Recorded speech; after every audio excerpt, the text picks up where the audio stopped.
আজ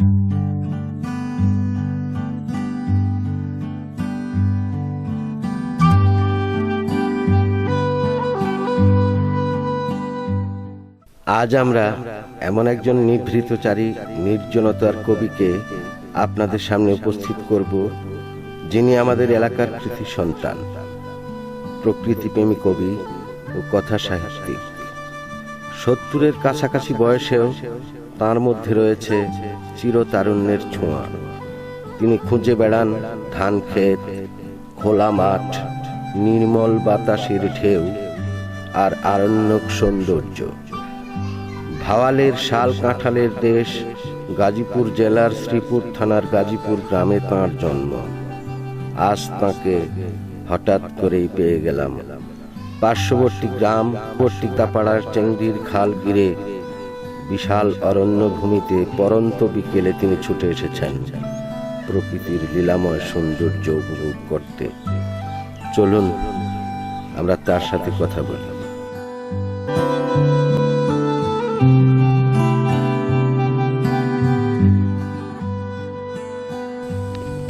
আসসালামু আলাইকুম। আরে দুলাল, কেমন আছো? স্যার ভালো আছি, আপনি কেমন আছেন? আলহামদুলিল্লাহ ভালো আছি। এই শৈশবটা কেটেছে এখানে। আমার খুব ভালো লাগে যখন আমি গ্রামে আসি, আর গ্রামে আসলে এই ধরনের এই প্রকৃতি, অরণ্য, এই নদী, এগুলো তো নদী ঠিক না, আমাদের খাল, যেগুলোতে আমরা ছেলেবেলায় সাঁতার কাটতাম। বর্ষাকালে যখন প্রচুর বৃষ্টি হতো, এখন তো সেই বৃষ্টি নাই। আমাদের যে বর্ষা কিন্তু আর এখন সেরকম নাই। আগে সপ্তাহব্যাপী অজর ধারায় যে বৃষ্টি পড়তো, সেগুলো পানি জমে স্রোত ধারায় এই নিচের দিকে নেমে আসতো এই খাল বেয়ে। আমরা তখন এই পানির মধ্যে ঝাঁপ দিতাম এবং পানির স্রোতের সাথে ডুব দিয়ে বহু দূর চলে যেতাম। এবং সেখান থেকে ধরো আমরা এই যে তখন পাশে বন, এই বনের ভিতর আমাদের চেয়েও বয়সে আমরা যখন খুবই ছোট, তখন কিন্তু এইসব বনে বাঘ ছিল, হরিণ ছিল। তো জাল পেতে খরগোশ ধরতাম। সেই যে স্মৃতি, হারানো স্মৃতিগুলো, এই তোমাকে পেয়ে ভালো লাগছে যে কথাগুলো বলতে পারছি। আসলে আমাদের জীবনে অনেক কিছু প্রাপ্তি থাকে, অনেক কিছু অপ্রাপ্তি থেকে যায়। আর আমি যখন নিজের সাথে কথা বলতে চাই, আমি নিজের সাথে কথা বলতে চাইলে আমার সঙ্গী হতে হয় প্রকৃতি। আমি প্রকৃতির কাছে ফিরে আসি, আমার মনের কথাগুলো বলি। স্যার, জীবন এবং প্রকৃতি দুয়ের সাথে আপনার জীবনকে একাকার করে ফেলেছেন। আমরা ছোট কাল থেকে দেখেছি, আপনার শৈশবকাল থেকেই প্রকৃতির সাথে যেন আপনার অনবদ্য একটা প্রেম মাখামাখি ছিল। কিন্তু আমরা দেখেছি সম্প্রতিকালের সমসাময়িক কিছু কাব্যগ্রন্থ, কিছু ভ্রমণ কাহিনী, কিছু অনুসন্ধানীমূলক গল্প আপনি আবিষ্কার করেছেন, যা নাকি সাম্প্রতিককালে মানুষের মাঝে যথেষ্ট সাড়া ফেলেছে। সুতরাং সেই বিষয়কে নিয়ে আমরা আপনার কাছ থেকে কিছু জানবো। হ্যাঁ, ওই দিকটা একটু গিয়ে বসি, প্রকৃতিকে দেখি। এই অবারিত সৌন্দর্য বাংলাদেশের, এই সৌন্দর্য তো ভোলার জিনিস নয়। আর এখানে মানুষ বারবার ফিরে আসবে। লেখালেখি করি ছেলেবেলা থেকেই। আমরা যখন মুক্তিযুদ্ধ পরবর্তীকালে, আমি তখন সবে কলেজে পদার্পণ করেছি, সেই সময় আমি নাটক লিখতাম। আমাদের বন্ধু বান্ধবদের কথা ভেবে যে তারা অভিনয় করবে, কে কীরকম কথা বলতে পারে, তাদের উপলক্ষে আমি চরিত্র সৃষ্টি করতাম। এবং আমার মনে হয় যে সেই সময় এগুলো মানুষ খুব উপাদেয় হিসাবে গ্রহণ করত। আর সেই থেকেই আমার একটা প্রেরণা হলো যে তাহলে আমি কিছু পারি। আমার মনে আছে যে আমি যখন ইন্টারমিডিয়েটে পড়ি, ইন্টারমিডিয়েট পাশ করেছি, আমি সবে অনার্সে ভর্তি হব, এই সময়ে আমি পিতা পুত্র নামে একটা সামাজিক এবং সেটা কি বলে যে রাজনৈতিক নাটক, রাজনৈতিক ঠিক বলে ওই ঐতিহাসিক নাটক, এই জাতীয় ইতিহাস নাই, কিন্তু ইতিহাস থেকে অনুপ্রাণিত হয়ে এই ধরনের কল্পিত রাজা রানীর কাহিনী, প্রেম সেখানে ছিল।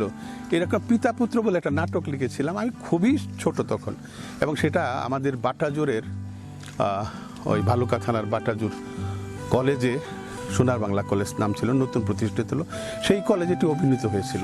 এবং একটি পয়সা নামের আরেকটি নাটক, আমার নাটকটা ছিল প্রথম রজনীতে সিলেক্টেড হলো, এবং দ্বিতীয় রজনীতে ছিল একটি পয়সার মতো একটা বিখ্যাত নাটক। কিন্তু না, কেউ জানতো না যে সেটা লেখক আমি। সাদা কাগজে আমাদের নুরু স্যার, উনি মারা গেছেন, আমাদের হাই স্কুলের শিক্ষক ছিলেন। তিনি আমাকে খুব আদর করতেন এবং তিনি বলতেন, তুমি এত সুন্দর লেখো, আমি দেখো আমার হাতের লেখার চেয়ে তার হাতের লেখা অসাধারণ সুন্দর ছিল। জি স্যার, জি স্যার, দেখেছি আমরা। হ্যাঁ, উনি আমার এই নাটকটা উনি একটু লিখে দিলেন মানে কপি করলেন আর কি। ওই কপি করা নাটকটা ওই সোনার বাংলা কলেজে আমার নাম সেখানে ছিল না, সংগ্রহ নাটক এরকম ভাবে সংগৃহীত নাটক, সেখানে আপনার নামটি ওভাবে প্রকাশিত হয়নি। পরবর্তীকাল নাটক মঞ্চের দিন ছেলেরা আমার বন্ধুবারা ধরে বসলো যে আমাদের নাট্যকার তো আমাদের বন্ধু, তার নাম প্রকাশ করতে হবে। শেষে কর্তৃপক্ষ বাধ্য হয়ে সেটি করেন এবং এই প্রেরণা থেকেই আমি আরও কয়েকটা বাংলার মুক্তি এই ধরনের কয়েকটা নাটক লিখি। তখন কবিতা লিখতাম একটু একটু, হতো কি না জানি না, সেগুলো এখন স্মৃতিতে হারিয়ে গেছে, সাইবর্ষ বলে মনে করেছি। তারপরে ধরো যখন কলেজ থেকে ইউনিভার্সিটি গড়িয়ে যখন আবার চাকরি জীবনে আসলাম, তখন আমার লেখালেখিতে ছেদ পড়লো। এরপরে আবার যখন অবসর জীবনে, এখন তো দু হাতে লিখছি, মানুষ ভালো বলে তোমরা পড়ো, আনন্দ প্রেরণা দাও, তখন আমার ভালো লাগে আর লিখছি, যতদিন বাঁচি লিখতে চেষ্টা করি। তবে স্যার একটা বিষয়, আপনি যে কথাটা বলেছেন যে সেটা হয়তো এখন মানে বৎস ছিল, কিন্তু তারপরেও আপনি একজন কবি, সেই কবির কথাই আমি বলবো, যে যেখানে দেখিবি ছাই উড়াইয়া দেখো তাই, পাইলেও পাইতে পারো মানিক রতন। আজকের এই দিনে সেই ছায়ের ভিতর থেকে আমাদের যে মানিক যে মুক্ত ভিড়িয়ে আসছে, আমরা আপনার যে কতগুলো কাব্যগ্রন্থ আমরা দেখতে পাচ্ছি, বিশেষ করে বাংলা একাডেমি থেকে 21-এ যখন বইমেলা হয়, সে বইমেলা স্টলে আপনার এই লেখনীগুলো প্রকাশ পেয়ে থাকে। ঠিক আছে, আমি তোমাকে বাস্তব কিছু দেখাই। আমার সাথে বই আছে, আমি যেখানে যাই সাথে বই থাকে। আমি ড্রাইভারকে বলি, পবন তুমি বইগুলো নিয়ে আসো।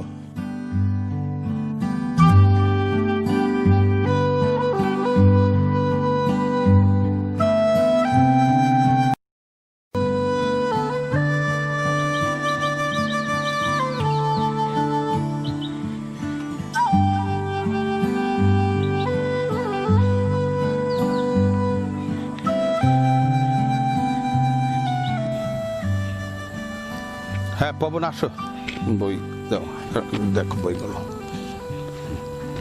ঠিক আছে, তোমার কাছে রাখো। আমি জানতে চাচ্ছি যে এ পর্যন্ত আপনার কটি গ্রন্থ প্রকাশিত হয়েছে? এ পর্যন্ত আমার 16টা বই বেরিয়েছে। সেই সময় আপনার একটা ছদ্মনামে প্রকাশিত হয়েছিল আমার মনে হয়, আমি পড়েছিলাম। তো ওটার নাম ছিল, আমি নাম দিয়েছিলাম কাজল হাফিজ। এটা লুকোনোর পেছনে যুক্তি ছিল যে কিছু ব্যক্তিগত কথা ছিল, সেখানে নিজেকে লুকাতেই চেয়েছিলাম, সেটা আর হয়নি। পাঠক যারা আমার খুব পরিচিত তারা ধরেই ফেলেছিল, সেখানে জীবনের কিছু কথা আছে আর কি, যেগুলো আমার ছেলেবেলার শৈশবের যৌবনের কিছু ভুল ভ্রান্তি আছে, সেগুলো যেগুলো হয়তো আমার নিজের কাছেই ভালো লাগেনি। পরবর্তীকালে আমি ওটাকে ভাবছিলাম যে আমার তো সাহিত্য হয়নি, একটু অপকর্ম হয়েছে, কিন্তু তবুও সেটি মানুষের কাছে, আমার অনেক পাঠক যারা আমাকে চিনতেন না তাদের কাছেও বইটা বের করেছিল আমাদের বাংলাদেশের একটা লিডিং প্রকাশনী সংস্থা মাওলা ব্রাদার্স। তো ওদের কাছ থেকে বইটা কিন্তু একেবারে হটকেকের মতো বিক্রি হয়েছে এবং শেষ পর্যন্ত আর একটি কপিও বাকি ছিল না। আমি একটা কপি খুঁজতে গিয়ে অনেক হয়রান হয়েছি। সেই সময়ের আমার এক বন্ধু, তার হাতে বইটা পড়েছিল, তিনি আমাকে বইটা পড়ে একদিন ফেসবুকে একটা নোটিশ দিয়েছিলাম, যদি কেউ বইটা পেয়ে থাকে, কারোর কাছে থাকে, তাহলে আমাকে যেন একটা কপি জমা দেন, আমি আবার ফেরত দেবো তাকে। তাহলে সেই সুবাদেই আপনার ওই বইটি আবার পেয়েছিলাম। তো এটা এবার আমি একটু পরিবর্তন করে শুদ্ধ রূপে আবার একটু প্রকাশ করার ইচ্ছে আছে। করোনা কালে আমরা তো ধরো ঘরবন্দি, এই উন্মুক্ত পরিবেশে আসছি বলেই এই বনের ভেতর হয়তো আমরা মাস্ক পরি নাই বা গ্লাভস লাগাই নাই, কিন্তু যেটা আমাদের উচিত ছিল, হয়তো আমাদের এই ভিডিও এই ছবি দেখে অনেকে ভাবতেই পারে যে আমরা তো সামাজিক দূরত্ব মেনটেন করছি না, কিন্তু এটা এমন একটা ভূস্বর্গ, এখানে নির্জন জায়গা, যার জন্য তোমার সাথে হঠাৎ দেখা, আর এরাও চলে আসছে। তো এখন দেখলাম যে না, একটা আনুষ্ঠানিক পর্যায়ে চলে গেছি। তো যার জন্য হয়তো সামাজিক দূরত্বটা রাখতেছি না। তো যারা দেখছেন তাদের ক্ষমা করবেন। অ্যাকচুয়ালি আমরা কিন্তু একটা অরণ্যের মধ্যে আছি, যেখানে আমার শৈশব ছড়িয়ে আছে, আমার জীবনের অনেক কাহিনী এখানে জড়িত। তো বলো, এবার তোমার কথা বলো, তুমি আছো কেমন? আমি ভালো আছি স্যার। তো পরিশেষে একটি বিষয়, ভালো থাকার পিছনে কিছু কিছু মানুষের অনুপ্রেরণা থাকে, কিছু কিছু মানুষের ভালো লাগা থাকে।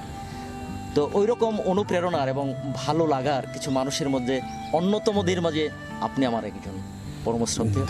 তো ধন্যবাদ তোমাকে।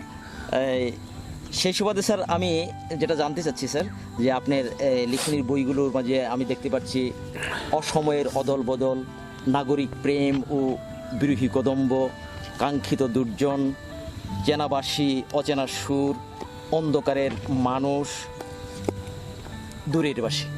আর আপনার হাতে যে বইটি রয়েছে সেটি হচ্ছে এই মৃত্তিকা এই নিসর্গ। আমি আসলে সব বই তো এখানে আর আনা সম্ভব হয় না, গাড়িতে যে কয়টা ছিল। তো এই মৃত্তিকা এই নিসর্গ বইটি এখানকার এই অঞ্চলের যে নিসর্গ চেতনা, সেখান থেকে আমি আমার মনের মধ্যে যে যে নিসর্গ সবসময় জাগ্রত থাকে, শৈশব কৈশোর যৌবনের স্মৃতিগুলো আমি এই মৃত্তিকা এই নিসর্গ বইটাতে আমি উল্লেখ করেছি।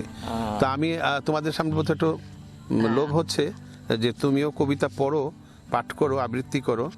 আমি তো আবৃত্তি শিল্পী না, নিজের লেখা অনেক সময় পাঠ করি আবৃত্তির মতো করে।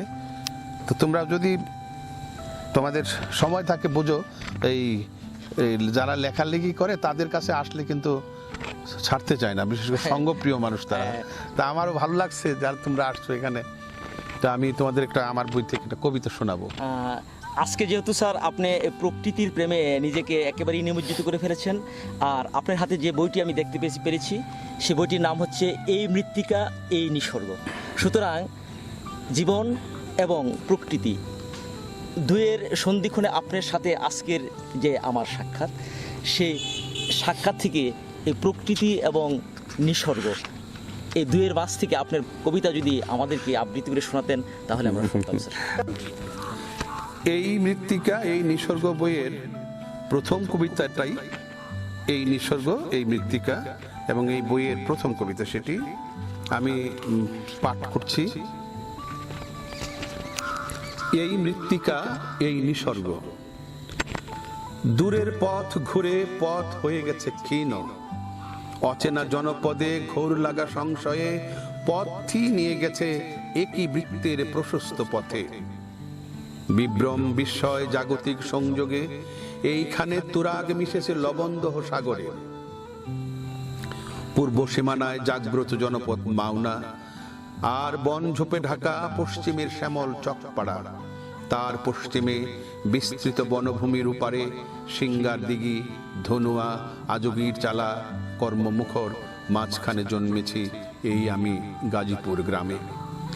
এই মৃত্তিকায় এই নিসর্গের স্নেহ ছায়ায়, তার প্রান্ত ঘিরে নিজ মাওনা বাঁশবাড়ি শৈলাট। নিত্য সেখানে ছিল বাঘ, বন্য শুয়োর, বানরের দাপট। ঘুঘু, হরিয়াল, দোয়েল, বন মোরকের মুখর বন জনপদ, যেখানে নিরীহ বিহগ আর হিংস্র সাপদের একত্র বিচরণ। শাল গজারি, বনকড়ই, কাঁঠালের ঘন বন পাশে নদী বলো আর সাগর বলো ছিল বক্ষ প্রসারিত।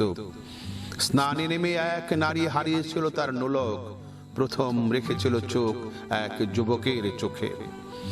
ভালোবাসার মতন বুকে লেগেছিল নিঃশ্বাস, তখন কেঁপেছিল অধর, কেঁপেছিল দেহ, কম্পিত ঠোঁট ভেঙেছিল অন্য ঠোঁটে।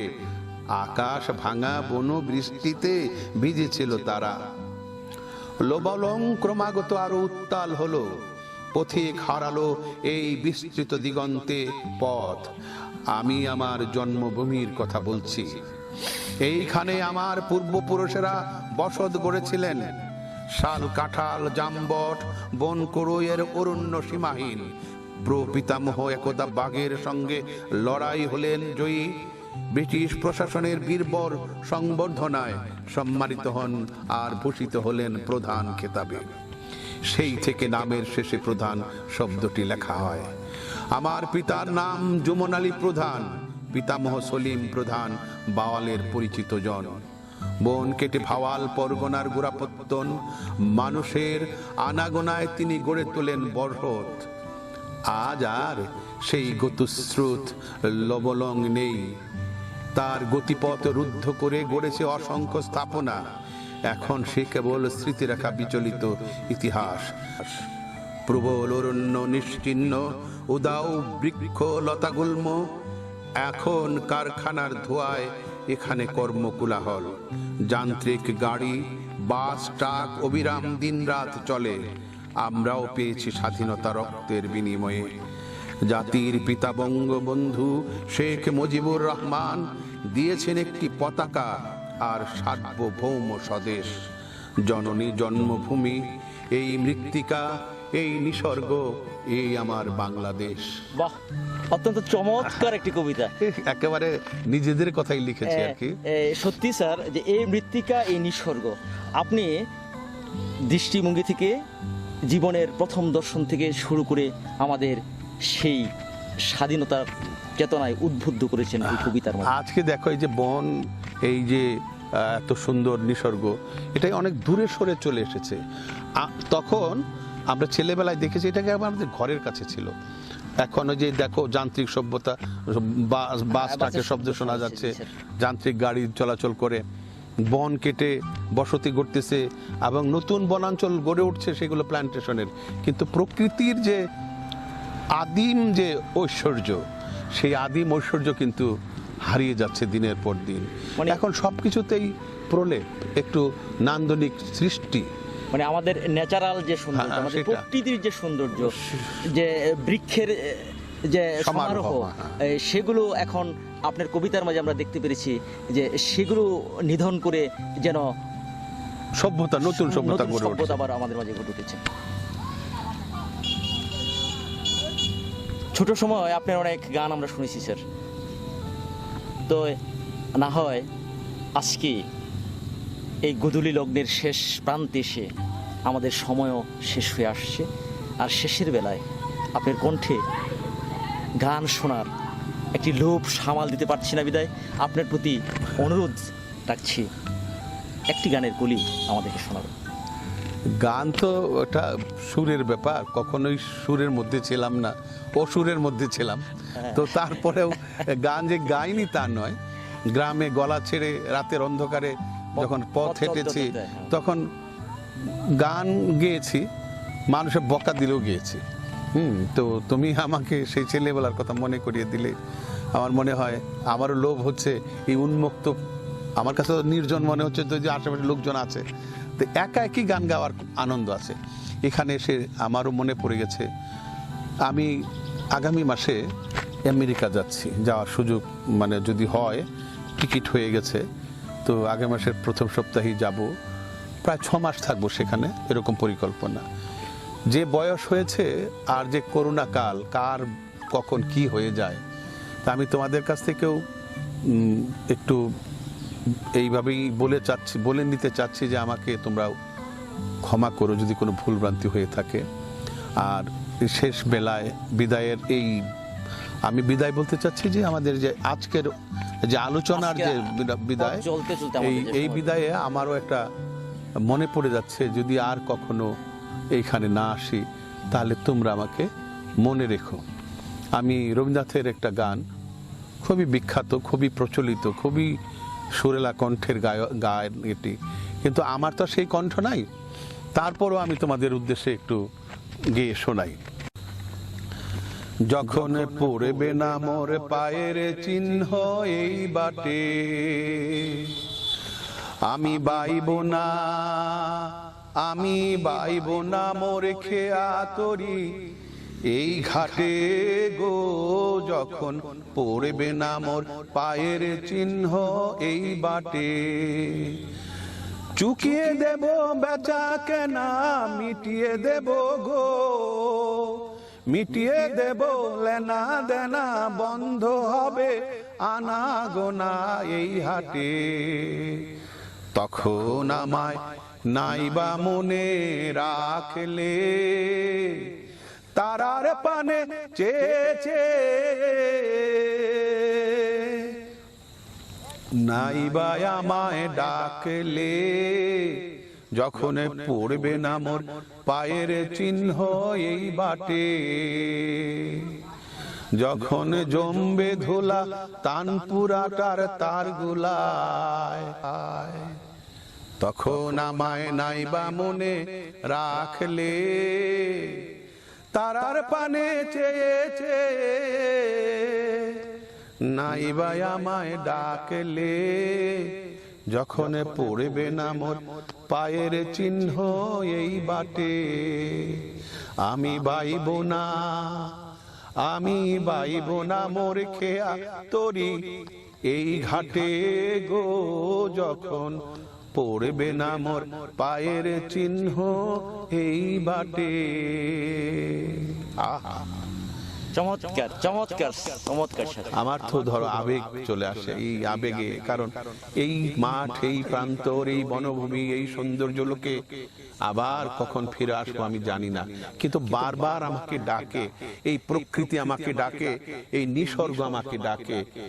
সব কিছু মিলে আমি এখানে হারিয়ে যেতে চাই, যেখানে আমার শৈশবকে ফেলে এসেছি, যেখানে আমার কৈশোরকে ফেলে এসেছি, যেখানে আমার স্বপ্নকে ফেলে এসেছি। আজ তো তুমি আমাকে সবকিছু মনে করিয়ে দিলে, আর আমি আমার নিজের মধ্যে এলোমেলো হয়ে গেলাম।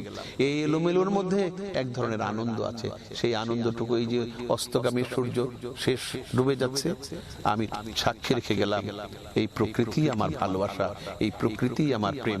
আমি যা কিছু পেয়েছি এই প্রকৃতির কাছ থেকে পেয়েছি, এই মানুষের কাছ থেকে পেয়েছি।